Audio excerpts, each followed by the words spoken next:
Terima kasih Anda masih bersama kami. Bagi Anda yang baru saja bergabung, kami hadirkan kembali 3 berita utama hari ini. Usai didemo sopir truk sampah, antrian truk pengangkut sampah menuju TPA Sari Mukti masih mengular hingga 4 km. Ratusan hektar tanaman padi di Pantura Subang terserang hama sundep atau pengerek batang. Petani terancam gagal panen.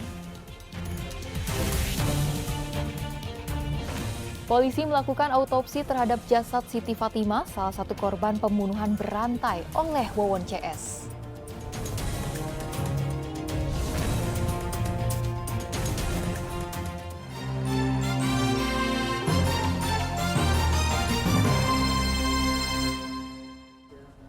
Kita ke informasi selanjutnya.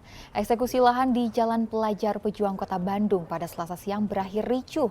Kericuhan terjadi setelah Pengadilan Negeri Bandung sebagai pihak eksekutor memaksa masuk ke dalam rumah yang dijaga sang pemilik. Saling dorong dan bakar ban bekas mewarnai eksekusi sebuah rumah di Jalan Pelajar Pejuang Kota Bandung Selasa siang. Kericuhan meluas setelah petugas eksekusi dari Pengadilan Negeri Bandung membacakan surat eksekusi. Keluarga dari pemilik rumah yang mengklaim lahan yang selama ini dipakai sebagai tempat usahanya itu berusaha mempertahankan rumahnya dengan cara merantai pagar dan membakar ban bekas. Mengaku memiliki sertifikat tanah yang sah, pemilik menentang eksekusi tersebut bersama para karyawannya. Pemilik lahan mengaku telah melakukan upaya hukum banding ke Mahkamah Agung terkait eksekusi lahan tersebut. Ya sangat kecewa karena ya tadi mereka melanggar keputusan sendiri, kemudian mereka tidak mempertimbangkan jawaban kami ya jawaban kami bahwa sedang ada proses perlawanan ya, kemudian ada proses MA sedang meneliti kasus ini ya. Kami sendiri juga ini karyawan banyak ya kan. Ini barang-barang juga banyak. Mereka memang dengan sengaja ya. Kejadian seperti ini bisa menimpa yang lain berarti ya, saya pikir kalau ini dibiarkan ya rusaklah negara ini menurut saya ya rusak. Mereka pengadilan benar-benar arogan sekali ya tanpa mempertimbangkan apa rakyatnya untuk bicara sedikit pun gitu. Karena kalah jumlah, petugas eksekusi dibantu polisi mendobrak pintu gerbang rumah. Petugas kemudian mengeluarkan semua barang yang ada dari dalam rumah. Muhammad Rizal melaporkan dari Kota Bandung. Media sosial dihebohkan dengan video keributan antara sopir dump truck dan sopir truk tronton proyek tol Cisumdawu di eksit tol kawasan Paseh, Kabupaten Sumedang pada Selasa siang. Beruntung aparat kepolisian dan TNI segera datang sehingga keributan bisa dihentikan.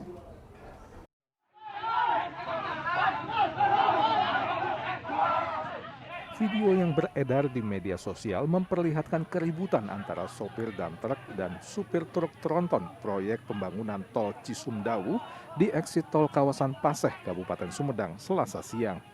Mereka bahkan nyaris adu jotos dengan perwakilan dari sopir truk tronton.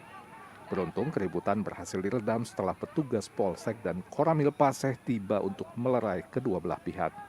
Adu mulut antara kedua belah pihak terjadi saat puluhan sopir dump truck melakukan unjuk rasa dan menghentikan truk tronton yang sedang beroperasi.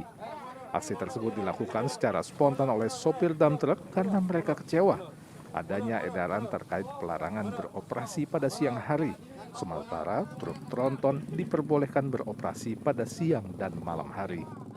Sarana mobil kecil karena terganggu, termasuk masyarakat terganggu sama kendaraan proyek. Nah mohon dari supir-supir kecil untuk sementara yang operasi mobil besar itu khusus untuk malam aja. Nah mohon itu bukan arti pengen menang sendiri, tapi pengen adil-adilan Pak. Jadi yang kecil nggak dirugikan, yang besar apalagi gitu. Jadi kalau untuk mengejar target, mungkin mobil besar itu lebih baik banyak malam, nggak apa-apa. Para sopir truk kecil yang sebagian merupakan warga sekitar proyek merasa tidak terima dianggap sebagai biang kemacetan dan kerusakan jalan Legok Conggiang yang jadi akses angkutan material tol Cisumdawu. Sebelum datangnya mobil gede, mobil kecil bisa aja, cuman debu doang, nggak ada yang lain lagi. Dan sekarang mah jalan rusak, sekarang mobil banyak trouble. Jangankan banyak mobil kecil, mobil letek kecil, mobil warga juga banyak yang trouble, yang ambles lah, yang mogok ke jalan lah, gara-gara lubang yang dibikin tronton Pak. Yang saya salahkan pihak-pihak mobil kecil seperti kita Pak, yang warga sini, yang warga sini. Katanya siang jangan, harus malam aja. Kalau tronton siang malam bisa. Kan dari dulu juga jalan sini mah mobil kecil ya. Mayoritas mobil kecil, jalan nggak rusak, aman-aman aja. Ya katanya itu harus malam. Sedangkan malam kan kuari mana ada yang isi. Kan kalau mobil besar malam juga punya kuari sendiri bisa. Kalau mobil kecil gimana? Insiden tersebut baru berhenti setelah kepolisian dan TNI berjanji akan mempertemukan para sopir dump truck dengan pihak kontraktor proyek tol Cisumdawu untuk melakukan mediasi. Agung Gunawan melaporkan dari Kabupaten Sumedang. Hama Sundep atau pengerek batang menyerang ratusan hektar tanaman padi di Pantura Subang.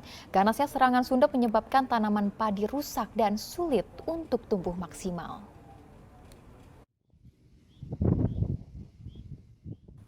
Ganasnya serangan hama penggerek batang atau sundep membuat para petani kelimpungan. Hama sundep menyerang hektaran tanaman padi di Pantura Ciasem, Kabupaten Subang. Salah satu lokasi terparah menyerang tanaman padi milik petani di Desa Ciasem Hilir, Kecamatan Ciasem.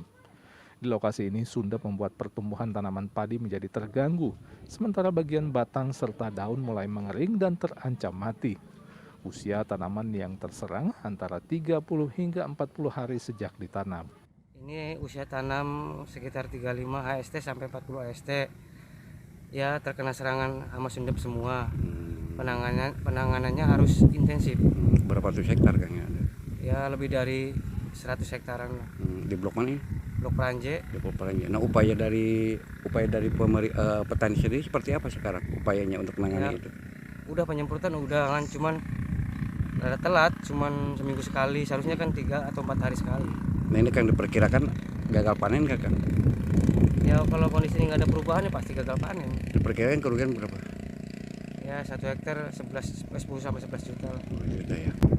Berbagai upaya terus dilakukan petani untuk membasmi hama penggerek batang ini. Salah satunya dengan penyemprotan obat anti hama. Sayangnya langkah ini memerlukan biaya yang tak sedikit dan belum mendapatkan hasil yang optimal.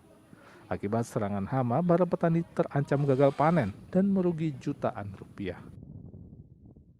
Zainal Arifin melaporkan dari Kabupaten Subang.